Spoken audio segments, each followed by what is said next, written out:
Okay, I want to thank everybody for tuning in to the No Parameters podcast.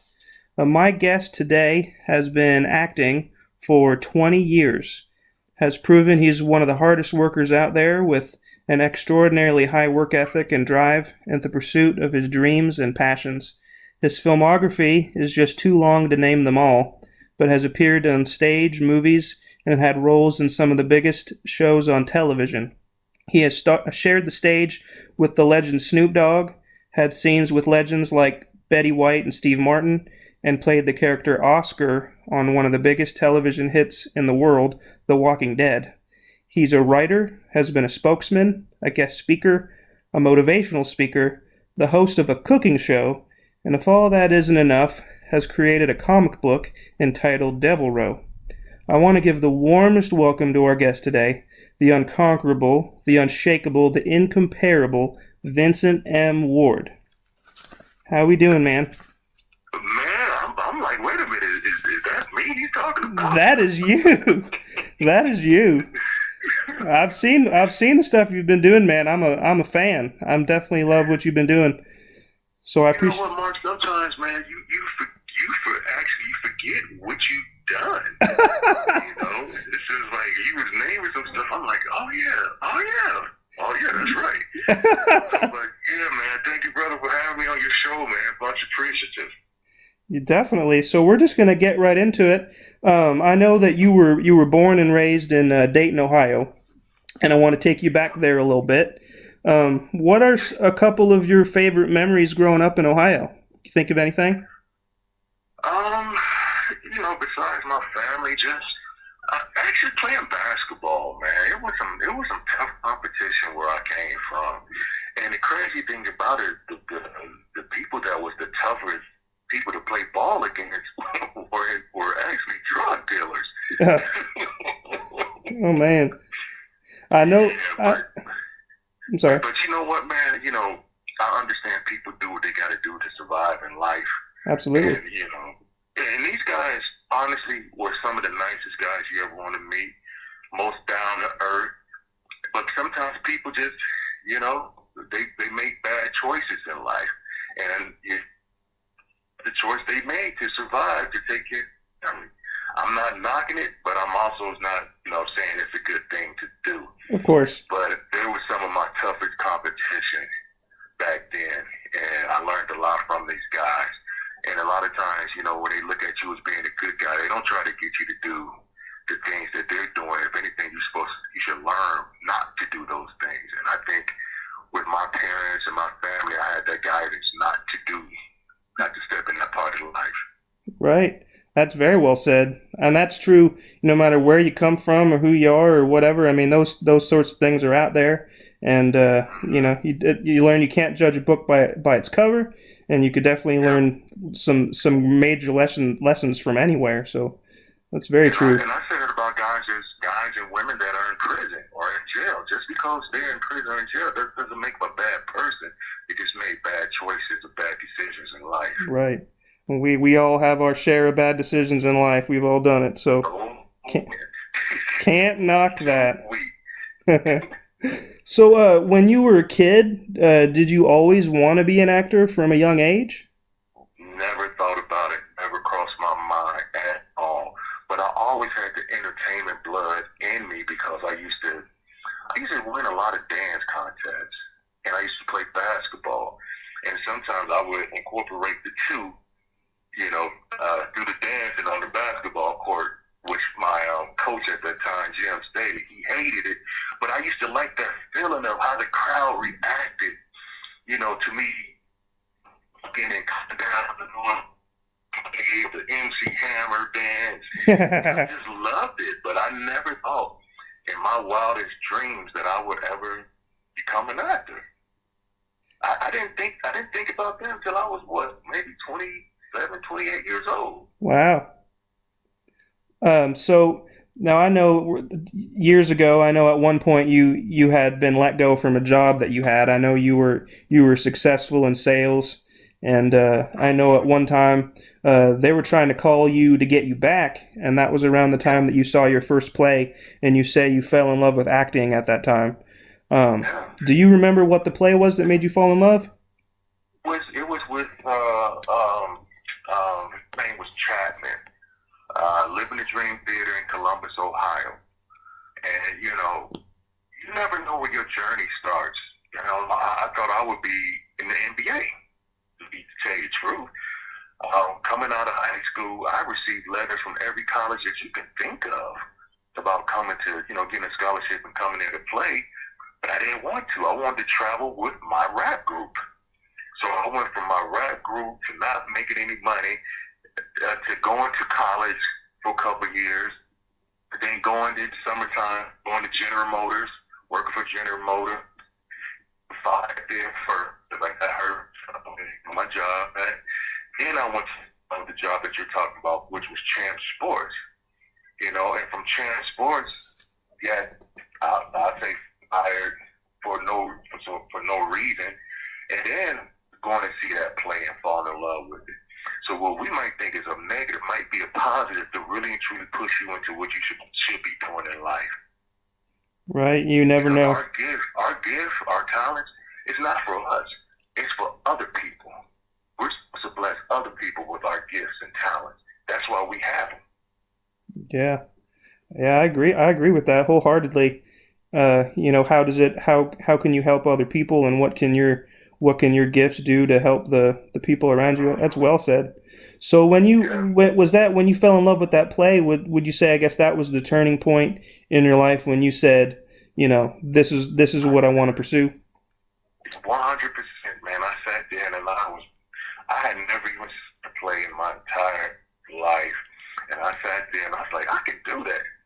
And, afterwards, I like telling this story. Afterwards, I'm all hyped up. I'm telling the actors and actresses, great job. You guys did an awesome job. And then somebody approached me, like, well, you should come and audition.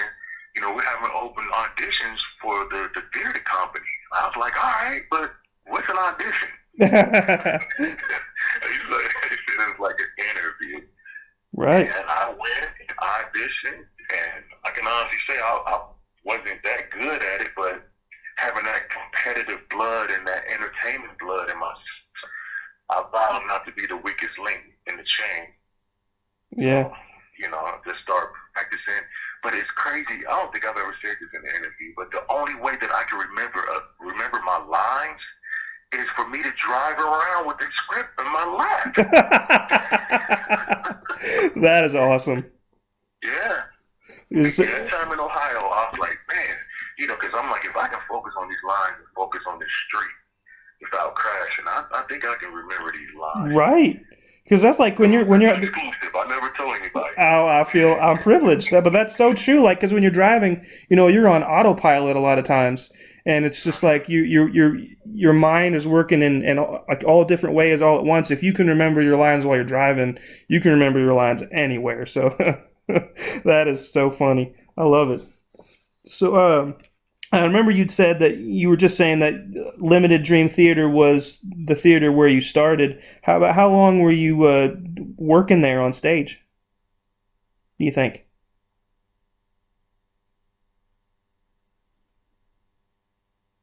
Hello? Oh, okay. Oh, sorry. I think I had it was quiet there for a second. Did you hear my question? Oh, no. I think I was just still talking about it, but I didn't hear the question. But what I had said is like even to today, it's better for me to walk around to remember my lines than to sit in one place because my mind started going everywhere. Yeah. Well, and you were saying that you had started your career on stage at the Limited Dream Theater, where you were just talking about. Do you remember how long you had performed there? Yeah, I actually performed there until I moved to LA. I started doing more plays around Columbus, and I finally had my first movie audition. It was a movie called A Symbol of Love. And I was just happy to audition. I told the director at the time, John Whaley, I was like, look, I said, no matter what, man, I'm just honored that you allowed me to audition. And I left and I got a call saying that I had the lead role. So I did that movie and started doing some more plays. And then the movie Traffic with Michael Douglas ended up coming to Columbus and Cincinnati. And I got a part. After that, I told my family, I said, I'm moving to LA. And they was like, you don't even know anybody out there. I said, it doesn't matter. I'm gone. But when it was time for me to leave, General Motors had cut me a check for $10,000 telling me not to come back to work. Oh, man. Now, what's the odds of that? Even though I wasn't going back, but that money helped me with my move. You know, it was I ran in the bush, as they say in the Bible.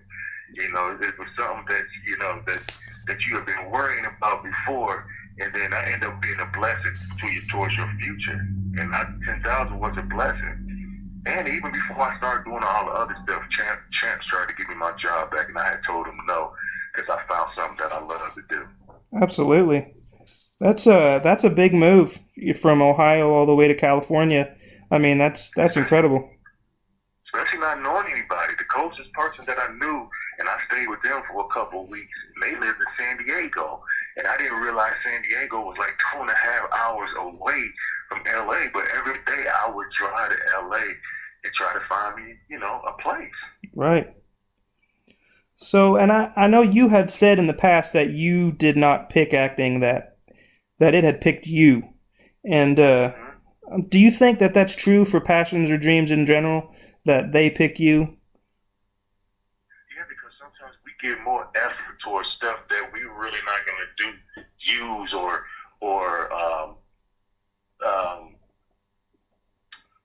how can I put this? Sometimes we go after stuff that's not really and truly meant for us.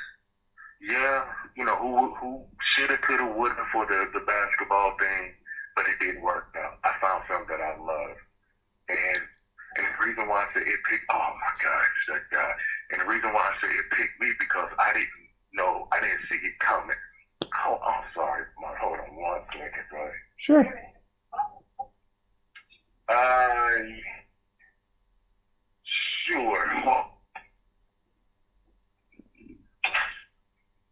Sorry. All right, I'm back. It's no problem at all.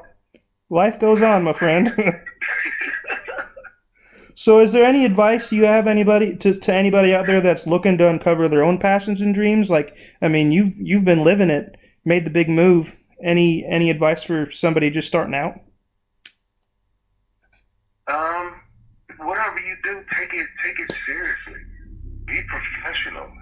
You know, don't if other people involved that's been doing it for their entire life and you can learn from them. Don't go into the situation looking at it like it's a hobby, because it's not a hobby to some people. You know, this is the way people eat. This is the way people pay their bills. So if you coming around just like, oh, I just want to be an actor, and you're not taking it serious, then somebody might check you on that. You know? Right. Absolutely. That's not fair. Yeah, I mean it's a career move, just like any other. You know, having to take it serious and be professional, and so it's a great way to start a career moving to LA. Do you find that you're and be respectful? Go ahead. I'm sorry. No. Go ahead.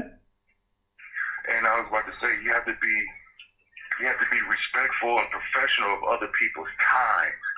You know, it's just like you scheduling this interview, and I don't call you till 11:15. You know, to me, that's disrespectful. You know what I mean? No. It's like. Well, I gotta say, I'm very thankful that for you taking your own time out of your day. Yeah, I'm just sorry that this painter is freaking bothering me. Bring the doorbell again. So, yeah. Okay. Sorry about that. It's fine. No problem at all. Yeah, I just look at, respect people's time and what they do. I don't care what scale person is on, big scale, small scale. You know, because one thing I have learned and I've seen is that people who really have done anything in this industry are the ones who give people the biggest problems. If you can't handle the small stuff, how you gonna handle the big stuff? Right. Absolutely. So you said that the biggest inspiration and motivation has been your parents and your kids and your grandkids, and I know that that's an unbelievable force to make anybody take action.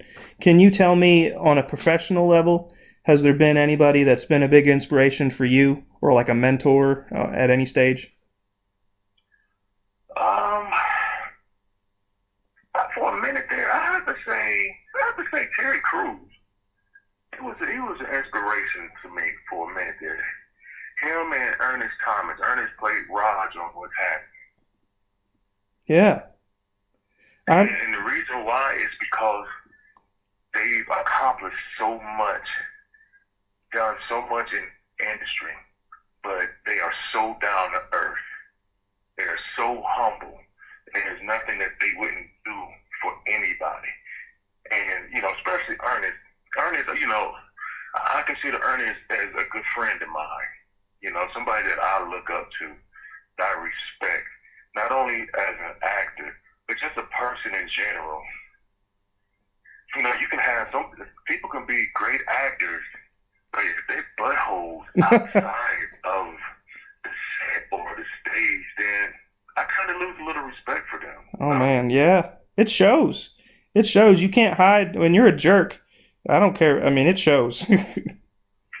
I don't know if you've been watching The Last Dance with the Chicago Bulls, with Michael Jordan, but I would have slapped the hell out of Michael Jordan back then. How he treated those guys. Yeah. Calling them out their names, fighting some of them. He was like a bully. And to me, that's why I consider LeBron James as the best basketball player ever. Because to me, it's a whole thing. It's not only the basketball, it's not only your athleticism, but it's how you treat, how you act off the court.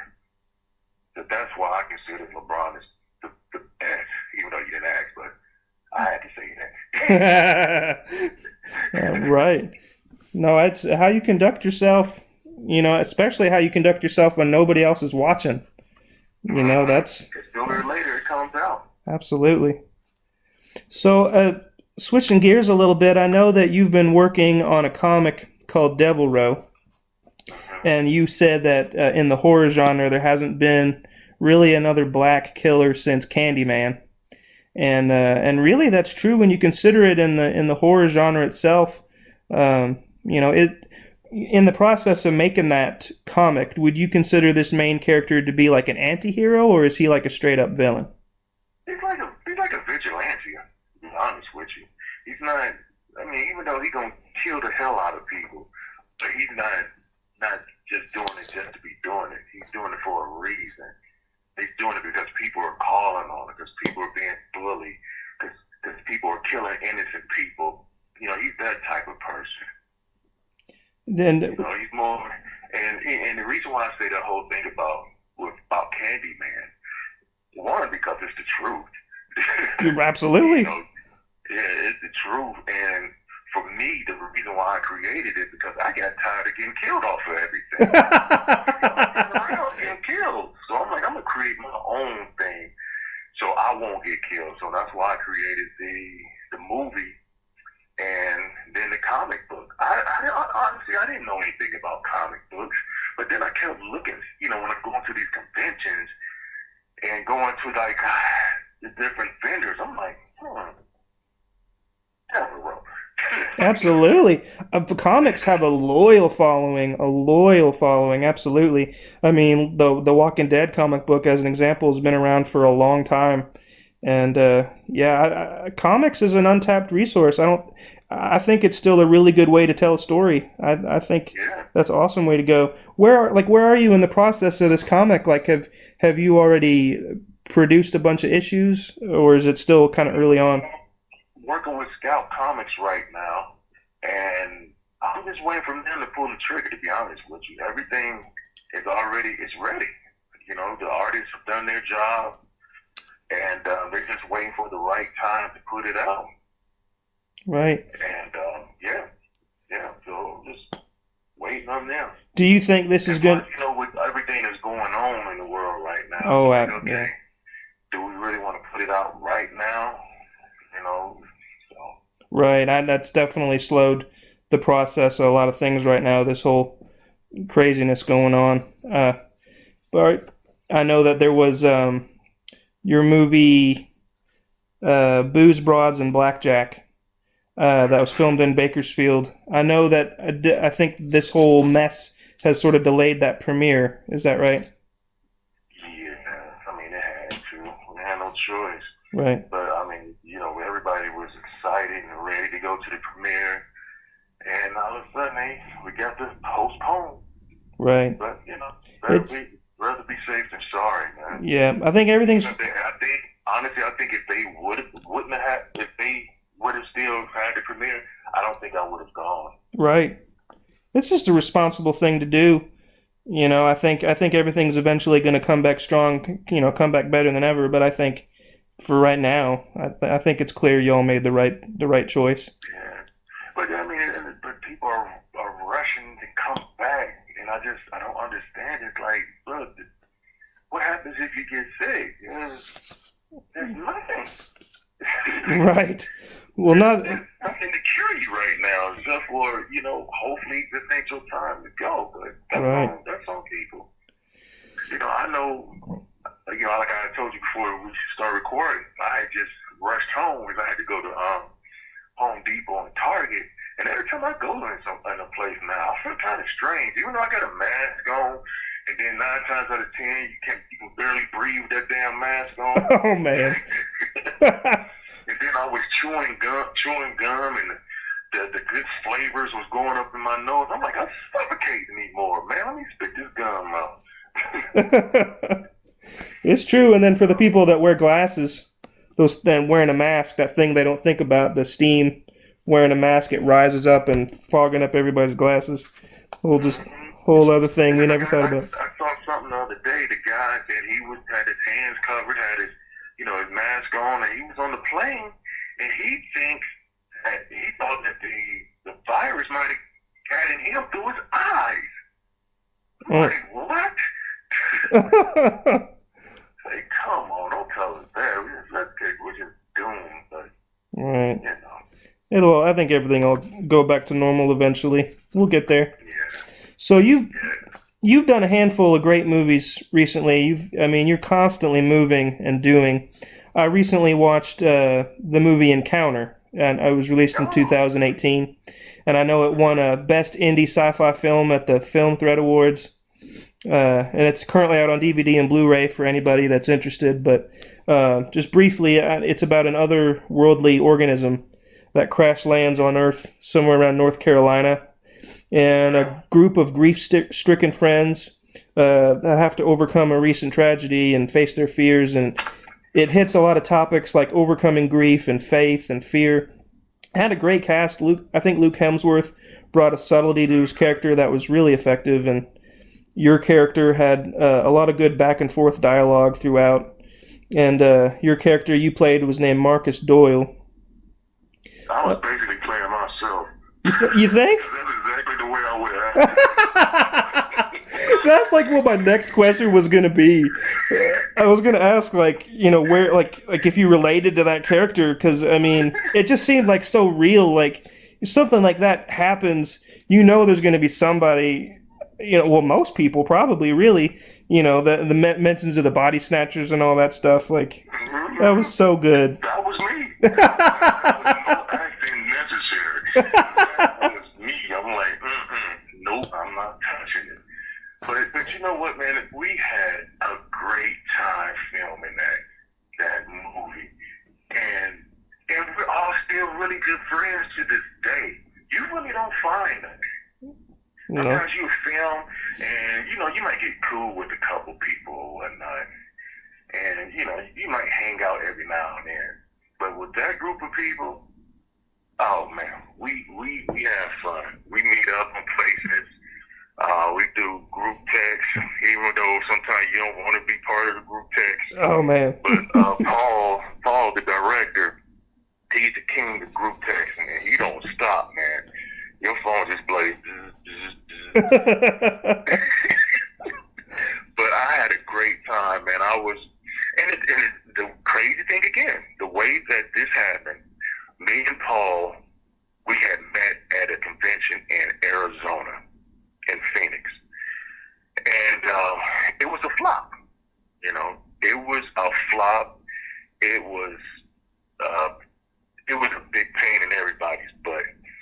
But they were so disappointed because it was like a holiday weekend, and they was like, well, we want to apologize to everybody. If you want to stay longer and do whitewater rafting and zip lining, we're all going Monday. We're changing flights and we take care of everything. So I was like, all right. That were two things I had never done before. And me and Paul, we just end up becoming friends that day. And he was pretty much finished with the script encounter because he was telling me about it.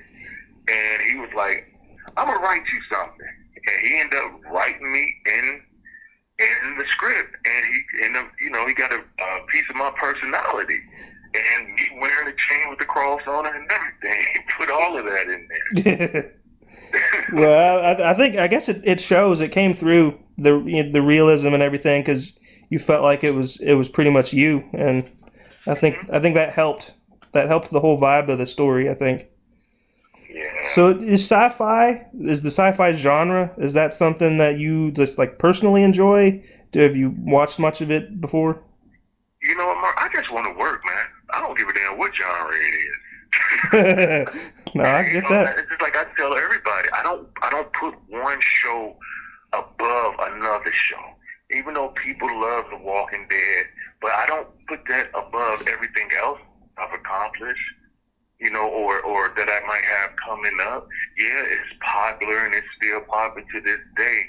But as an actor or an actress, you're just happy to work, and you want to feel like you're really a part of something. I want to be whatever show the next show that I'm on. I want to be there from the beginning to the end. You know how Norman Reedus is right now? Yeah. That's how I want to be. I want to be the black Norman Reedus. No, Norman Reedus can be the white Vincent M. Ward.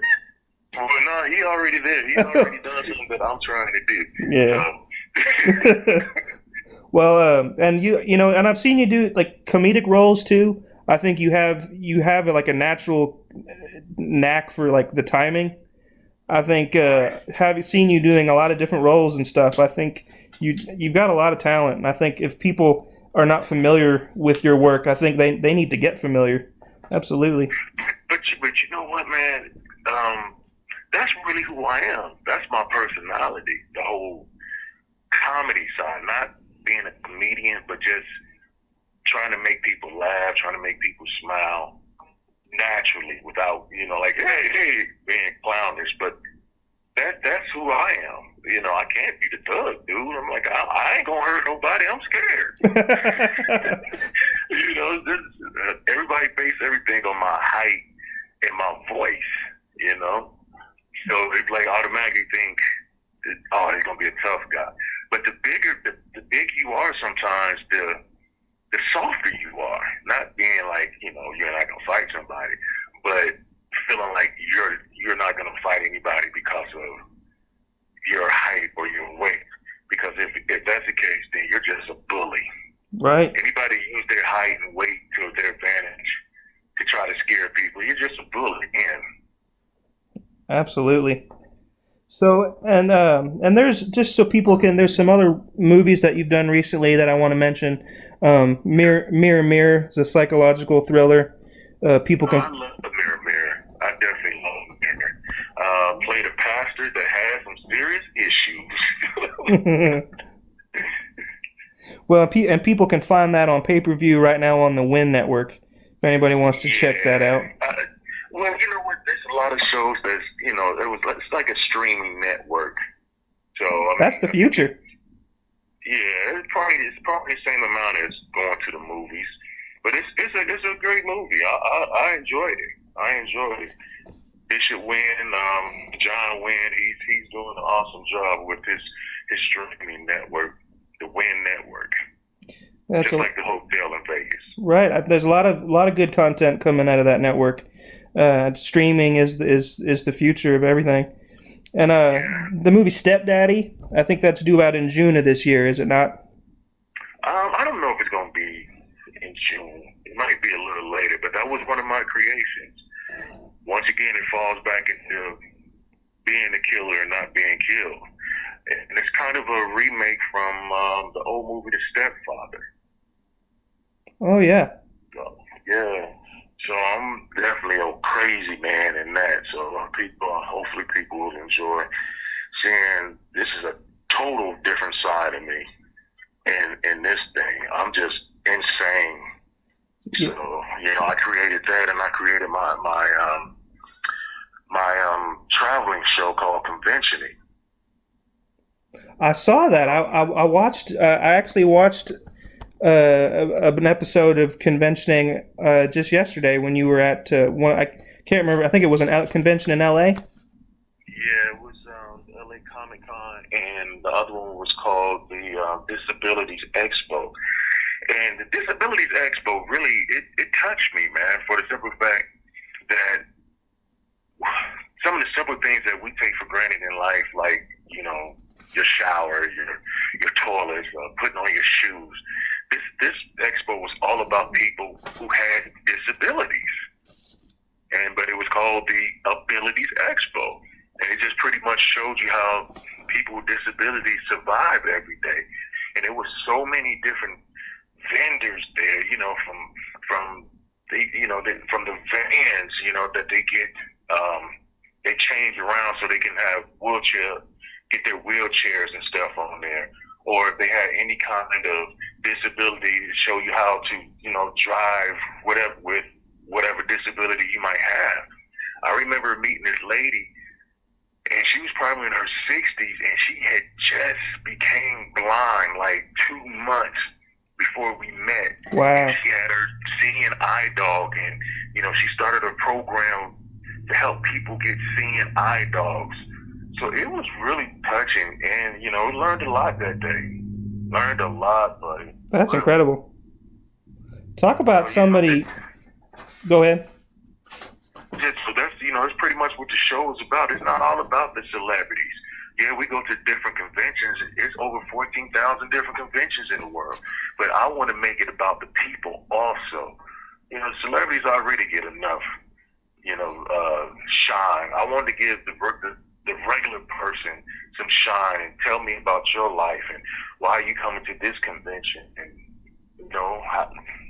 that conventions sometimes bring families together. That is absolutely true. And there's loyal people that go to conventions every year, and they draw great crowds. And that one featuring the Abilities convention, featuring people. I mean, that's powerful stuff. That's awesome. Thank you. So, of all the things that you've done, you've been on the stage and movies and TV. Where do you think your greatest passions lie, or do you feel like your aspirations have changed over time? I think where it started on stage. On stage, man. The last play I done was the one, The Redemption of the Dog with Snoop Dogg. Man, it was so many people there every night. And I just love it. I love getting booed. I love making people cry, making people laugh. It's just getting that feel from the audience. It's nothing like it, nothing like being able to control people's emotions or how they look at you. So, and I remember this one play I did some years ago, and I played an abusive husband, and they really made me be abusive. They showed me beating her, raping her, all types of stuff during the play to my wife, the young lady played my wife. And I would never forget this guy and his wife came to me after the play, and the guy just started crying. And I'm looking at him like, what the heck wrong with this dude? Oh man. He was crying because he said, watching me, that's how he was that morning with his wife. Oh my God. And he had brought her to the play to, like, you know, make up from him beating her. And he said when he saw me, he promised his wife right then and there, I will never put my hands on you again. That is powerful. Yeah, man. And you make people laugh, make people cry, you make people feel something. That's having the ability to do that. That's power right there. Help change people's lives. Yeah, and that was very touching. It was another situation when a young lady, I was at the mall, and I didn't know anything about it. I was at the mall. This is actually when I was in Ohio. And I got a call from this guy that I used to play ball with. And he was like, hey, man, he said, were you at the mall today? I was like, yeah. He's like, oh, man. I was like, what? He said, man, my girl saw you. As soon as she saw you, she automatically got scared and walked on the other side of the mall because they had came to my play. And I had, this particular play, I had played a bad guy in that. And I was like, really? I was like, oh, man, thank her. Because that made me feel good. Right. That she still remembered me and got scared and went to the other side. So, That's one of the funniest things is when my parents came to one of my plays, and you do the curtain call, you go out there and bow, whatever. And I look out in the audience because they're sitting in the front row, and my mom is booing me.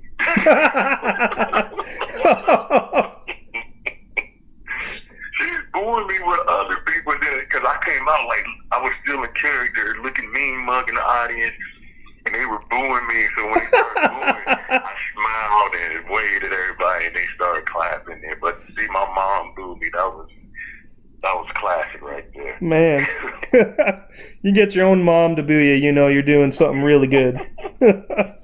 That is funny. So, I think that your story is one that people can relate to. I think it's powerful. I think it helps people remember that they can pursue their dreams and go after, what they want to get to out of life. I think. I like telling people why not you? Ask yourself, why not me? Nobody's. If you put in 100% and you have faith, you have tough skin, and you have a good work ethic, you can do whatever you want to do. I like saying this. I'm not where I want to be, but I'm not where I used to be because I stuck with it. People want stuff to happen overnight, and it's not going to happen overnight. And you don't want it to happen overnight because it doesn't last when it happens overnight.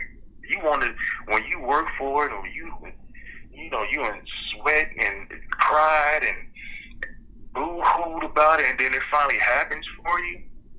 Then you feel better about your success and your accomplishment. There'll be times, man, I sit here and I just start crying, man. No lie, I cry, and I think about the good, I think about the bad, I think about the past, future, and present. And I just get so hyped up, like, man, dude, you went through that, but you can't do this. Sometimes you got to see your vision. That's where the faith comes in. You have to see it. You have to taste it. You have to smell it. You got to work for it, man. And then once you finally get to that point, you got to help other people get there too. And that's one reason why I want to be a guest speaker, a motivational speaker, because I speak from the heart.